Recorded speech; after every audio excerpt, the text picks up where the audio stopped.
Today I have three books I want to look at. The Salsa, Afro, Cuban, Montunos for Guitar by Carlos Campos. Contemporary Latin Jazz Guitar by Neff Irizarry. And Salsa, Latin Jazz, Aebersold. So this is not a book for guitar per se, but these are guitar oriented, but we're gonna use this for backing tracks. I've been having a great time going through these books and studying Latin jazz guitar in the last couple of months, so I want to share this stuff with you. There are some idioms or labels we need to know what they are, what it means, such as guayo, son, cascara, and clave, obviously, tumbao, and montuno. So in this video, we're going to take a look at all that, and if that sounds interesting, let's get started, shall we? So I want to start with this book, and the first chapter is on the clave, cascara, and tumbao. The first thing we need to know is what a clave is. And he has the four main claves laid out here for us. A clave is kind of like a rhythmic pattern or a rhythmic ostinato that is kind of, I think it's consistent most of the times. I don't think it changes because I guess this kind of is dance music. And the most common clave I think is the son clave, which is a 2-3 clave or a 3-2, meaning that there's two claps and then three in the next bar. 1, 2, so 1, 2, 3, 4, 1, 2, 3, 4. And then you can reverse it to a 3-2 clave.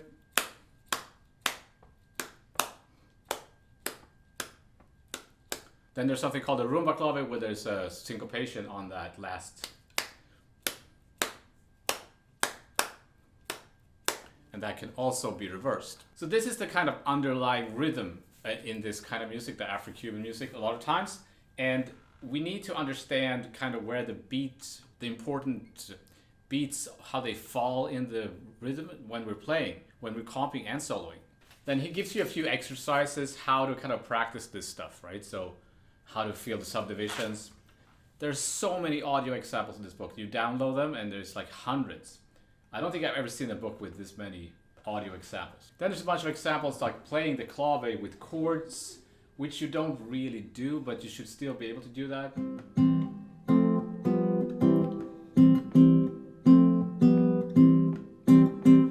Maybe just listen to that.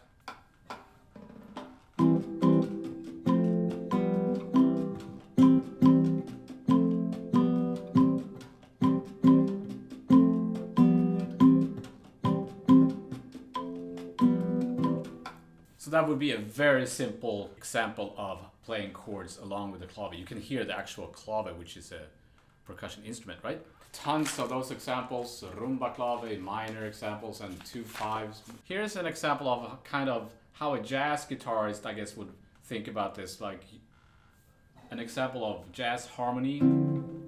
I'll just show you an example and you'll see what I mean. We're already on example 89 here, so that gives you an idea of how many audio examples there are in here.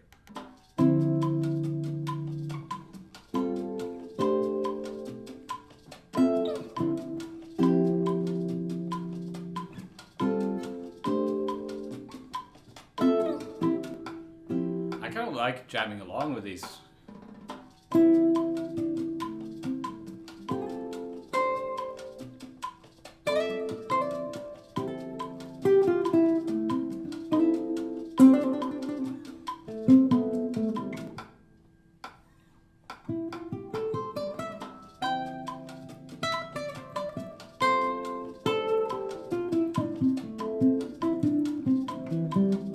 When you're playing, if you're kind of emphasizing those beats or start your phrases on those beats, you're kind of aware of where the clave is. It's gonna help you kind of develop a good phrasing for this style of music. What I'm trying to do here is I'm trying to learn this from a jazz player's perspective. So I don't think that I'm gonna be a bona fide Latin jazz guitar player. A lot of times there is no guitar in this kind of music anyway. So my goal is to kind of learn more so that when I play Latin jazz, I'm gonna be better prepared. But also, I want to learn more about this music because I'm interested, and it's really gonna help your rhythmic, overall rhythmic understanding if you learn this music, because it's very rhythmic. Then there is something called Cascara, which is kind of another rhythm on top of the clave, or it's accompanying the clave. It's something they play, I think, on the side of the drums. So if I have a clave,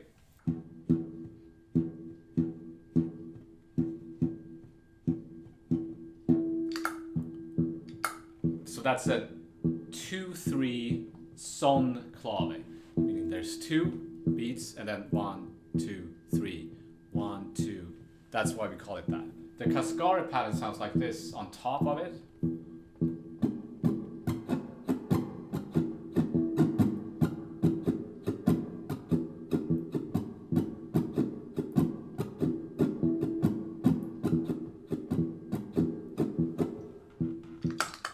Okay, and then there's a Cascara pattern for the reversed son pattern and the rumba claves as well. And it's all kind of laid out like this.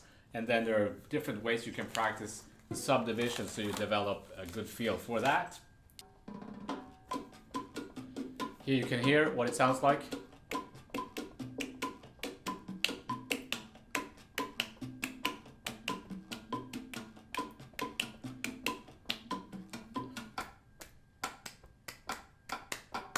And the clave.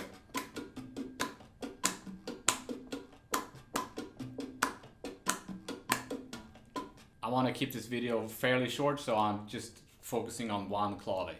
You can play single note lines based on that rhythm. It sounds something like this.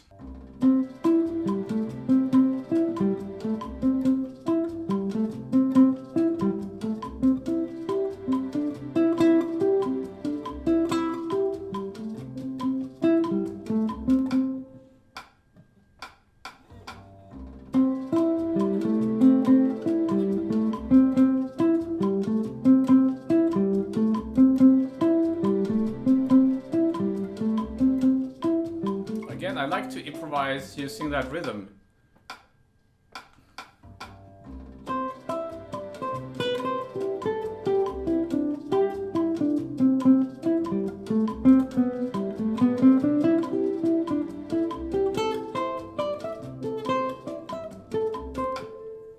So it's not like you're completely trapped in that rhythm, but you're aware of it and you can phrase it, but you can also play around it and outside of it, kind of. Then there's a whole bunch of variations on different Cascara patterns. You can play as single note lines on the guitar, even though it's actually supposed to be a percussion rhythm, right?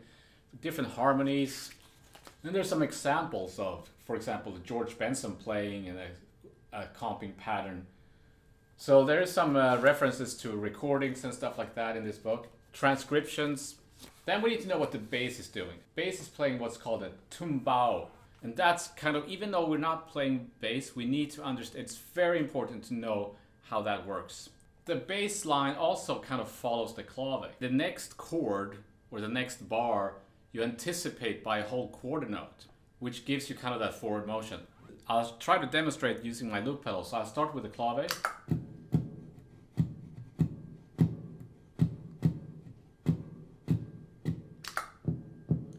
And then I'll play the Cascara rhythm.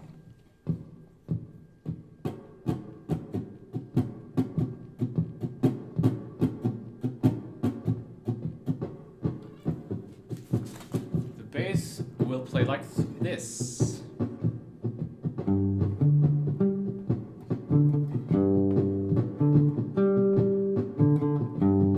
So 1, 2, 3, 4. It lands on beat 4, but not here, because it starts over there. It's not super tight, but that doesn't really matter. It actually doesn't bother me. And then I can play one of those Cascaras.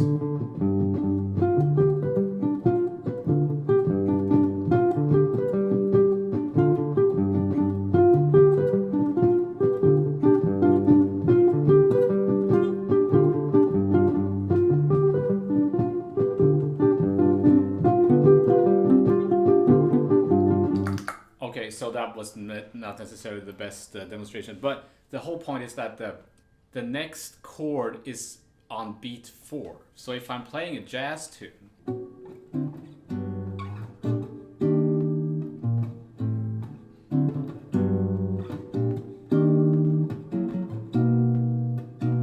so not all the time, so I'm not sure what the bass player is doing, but you need to be able to do that, which gives you this constantly kind of pushing the music forward.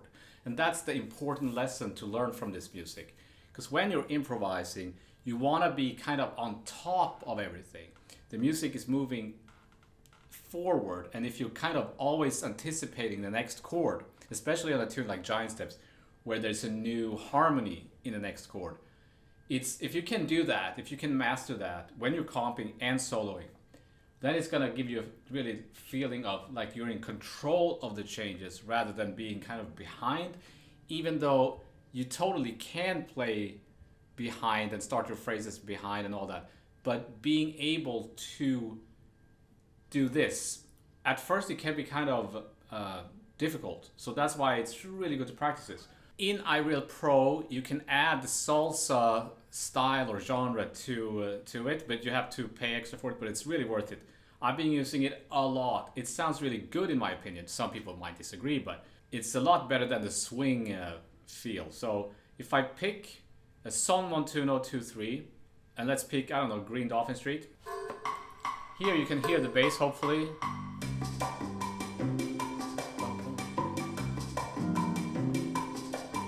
4, 1, 2, 3, 4, 1, 2, 3, 4. So if I play the chords like that, 2,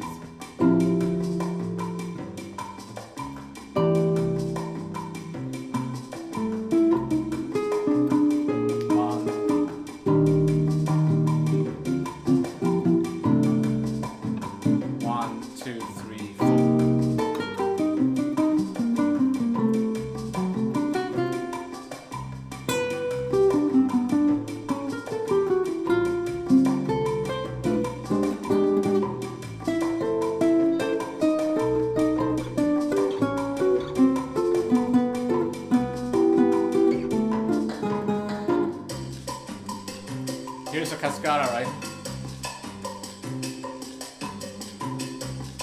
There is piano here. I removed it in the mix. It sounds like this with the piano.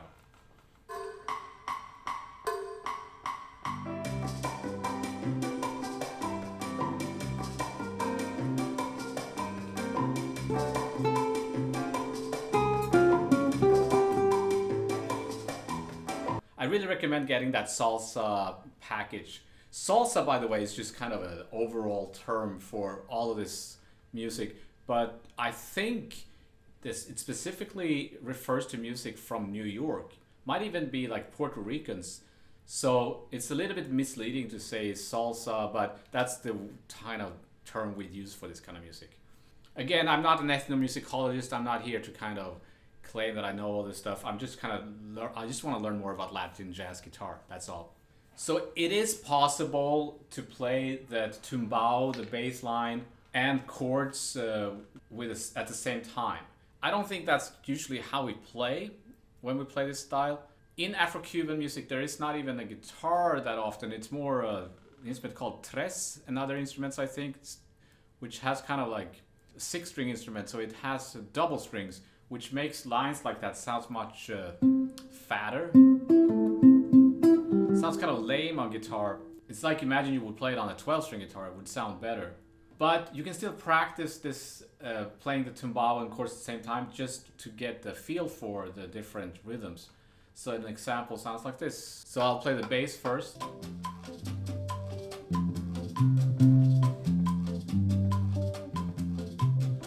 So again, listen to how the bass falls on beat 4. 2, 1, 2, 3, 4. 4, 1, 2, and 3, 4, 1, 2.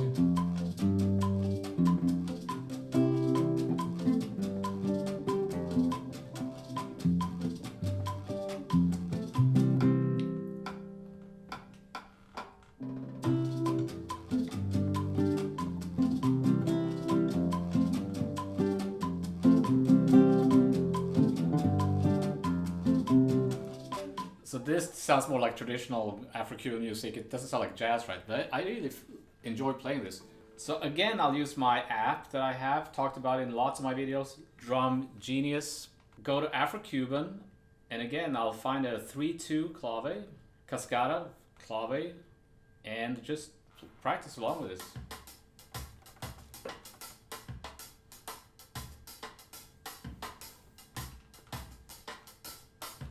So the bass sounds like this, right?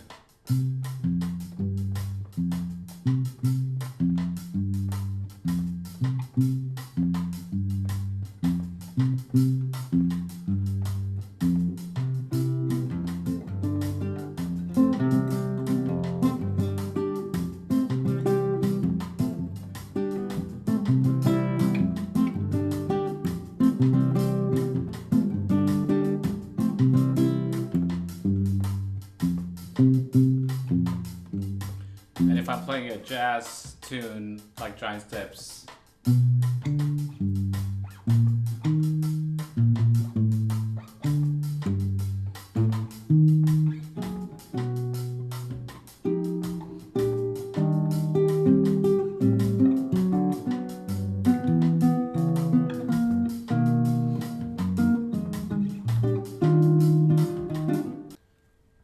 that's a picture of the author Neff. He's a great Latin jazz guitar player. So that ostinato pattern guayo, when it's played on piano, this is how I understand it anyway.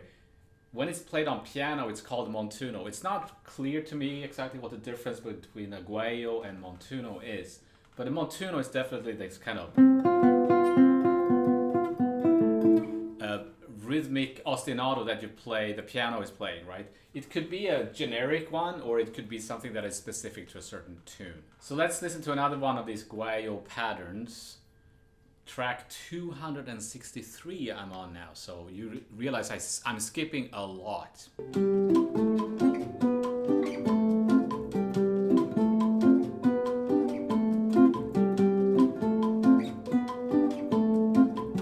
So there's two patterns. Here's another one.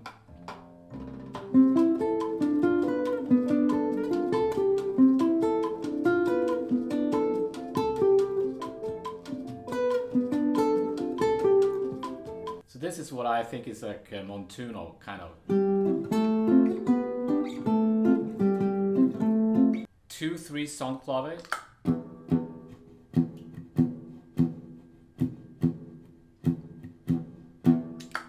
Three, four, 1, 2, 3, 4, 1, and the Cascara.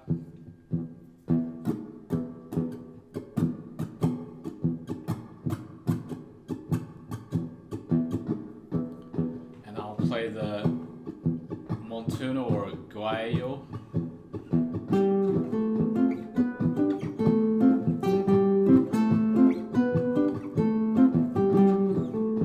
And then there's another pattern, right?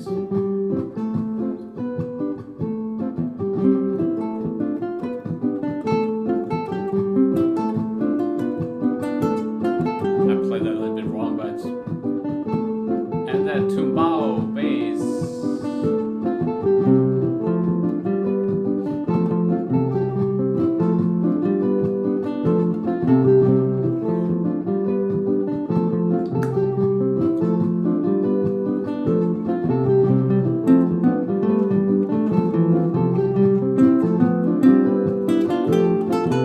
Here he has it laid out where these rhythms coincide. One reason why this is important, I find with students when they're new to playing like jazz and Latin and all this stuff, when they try to improvise, they always start on beat 1. We have a natural tendency to do that, right? And this music forces you to kind of rethink that. It's more natural to start on beat 4 or land on beat 4. And it takes a little bit of getting used to, but if you get used to that, it will surely improve your overall rhythmic feel when you're improvising and comping. Even if you're never gonna play real Latin jazz ever in your life, it's still gonna help you as a musician. Then there's a whole bunch of examples of Montunos from specific tunes, for example. Both examples in the audio there, but also just titles of recordings so you can check it out for yourself. But basically what we're doing, we're mimicking a piano. And again, it's kind of, it sounds kind of lame because a piano has such a powerful sound. We can't really recreate that with the piano. But sometimes what I've found as a jazz player, you have to kind of know how to do this. You're expected to kind of, at least to some degree, play something that sounds like Montuno. There are, however, examples of Latin jazz where they have guitar players. And here is one of those examples.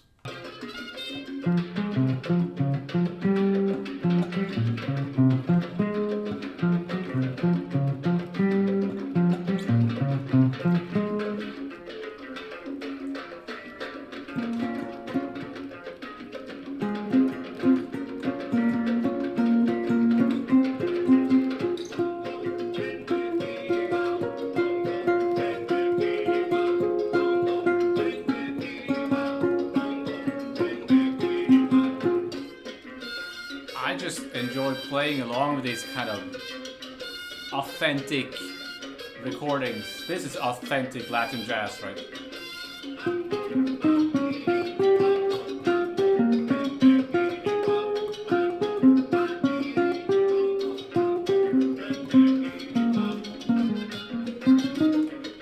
Listen to that rhythm.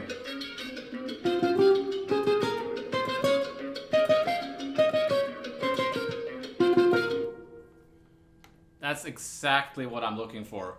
That kind of rhythmic displacement, kind of driving rhythm. As an improviser, I'm always looking for those kind of rhythms.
Those beats.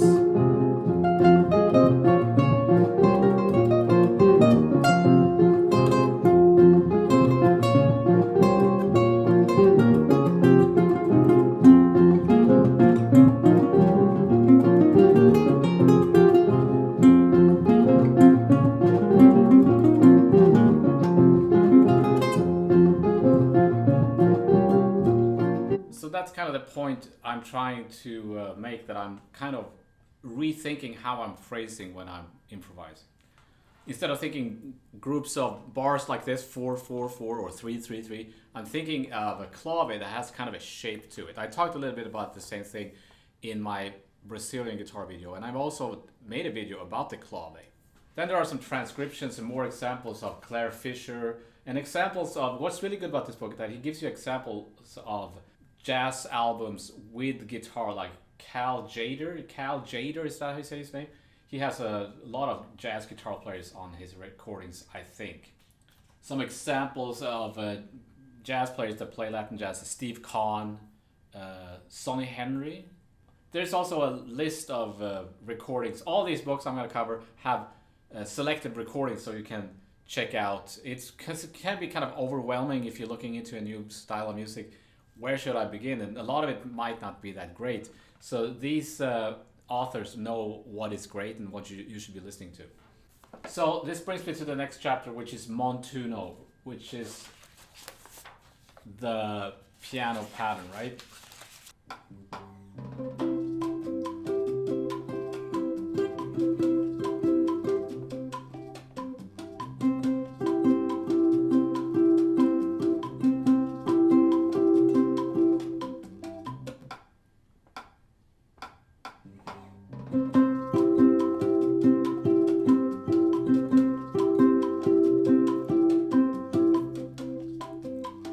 That's an example of a triadic Montuno 2-3 son clave. So I'm doubling a note on the highest and lowest note, so it's a triad with a double. So then you can create the inversions.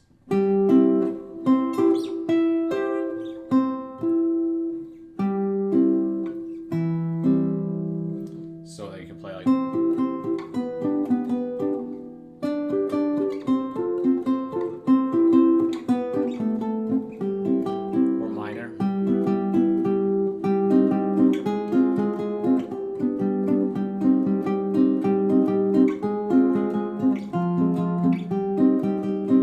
So I'm playing the outer notes of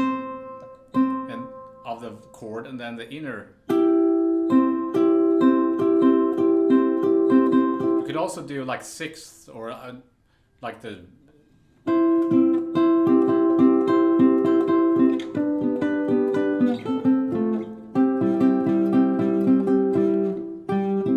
or a combination. So I'm using hybrid picking.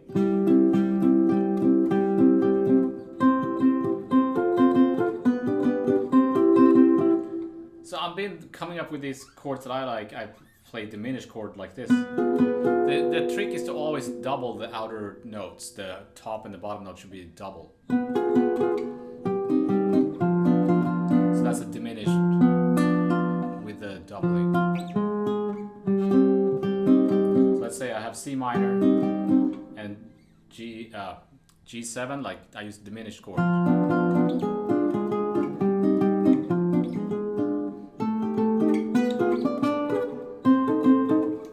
Okay, so I'm leaving this book now. I'm not even halfway through it. So again, strongly recommend. Oh, here's a list, by the way, of influential guitarists. Juanito El Maestro Marquez, Paul Payo Alessia, butchering these names, Sonny Henry, and Edgardo Miranda. So that's really interesting to check out. I've been checking out this. Is more. There's a lot of information in this book.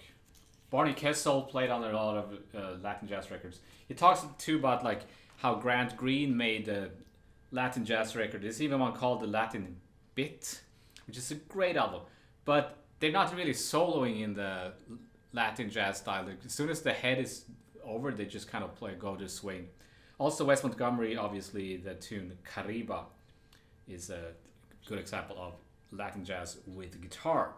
So if you want to know more about Montuno, this book is very different. This is just a bunch of examples of Montunos, page after page. It starts with very simple chord progressions and then it gets more into kind of the jazz progressions. So one progression, for example, is 2-4-5-1.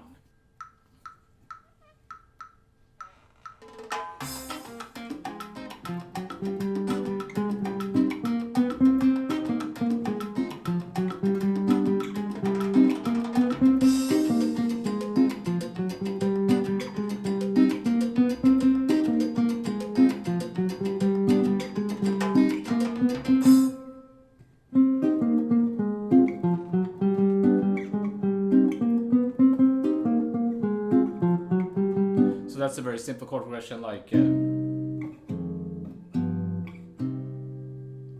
so I'm using hybrid picking here. I'm playing the bottom note with the pick, and I'm grabbing the top notes with my middle finger and ring finger.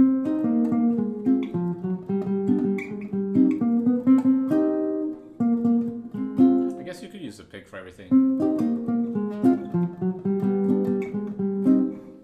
Let's listen to a whole step descending progression. So like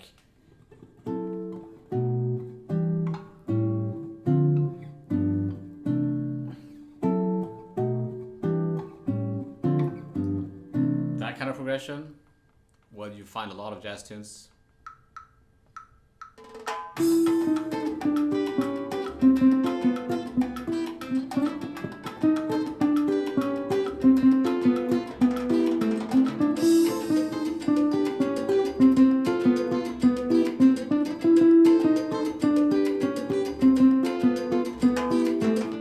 If I transpose it up a half step, we get the tune Woody and You.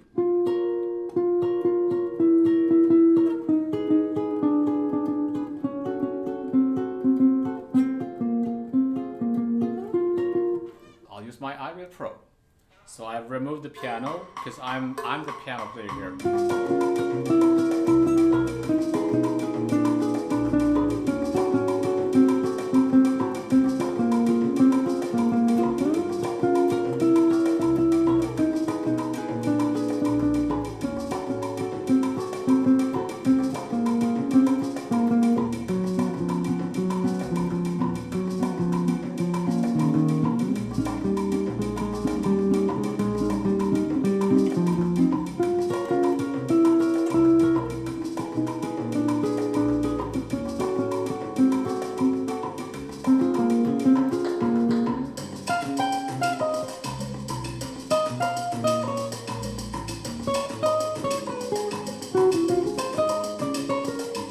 think that tune, Woody and You, has a different name where when Dizzy recorded it as a Latin jazz tune, I can't remember the name of that right now, but it's just, there's same chord changes. Okay, so I'm moving very quickly here, but this book has any Montuno you would like, and also a selected discography. This book is more kind of covering different Montunos. It doesn't explain much, it just gives you the Montunos and different chord progressions, which are kind of jazz oriented. Finally, this book, I love Aebersolds. So if you get tired of the machine sounding iReal Pro, you can use this, because it's not as good as playing with a live band, but at least you're playing with real musicians who play together in a real recording. This book covers some of the most famous jazz, Latin jazz tunes like Mambo In. Let's see what's in here. Afro Blues, so that's completely different. So also, I'm not covering all the different Latin jazz styles. There's so much else, like mambo and all this kind of 6/8 stuff. We're just looking at the son Clave, which is what I'm focusing on in this video. Multiac is in here, obviously. So I'll leave you with a little bit of jamming on Mambo In from the Aebersold play-along. Mambo In was recorded by Grant Green as well as George Benson. That's one of my favorite George Benson solos. So there's also a selected discography in this book where you see a whole list of recordings of this tune, for example. Pay attention to the count in. I think it's Mr. Aebersold himself. I don't think Spanish is his first language. Dos, uno, dos, tres, cuatro.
That was my recommendation of 3 books that you can get if you want to get deeper into Latin jazz guitar. I hope you learned something, and I want to thank you for your time and attention, and I shall see you next time.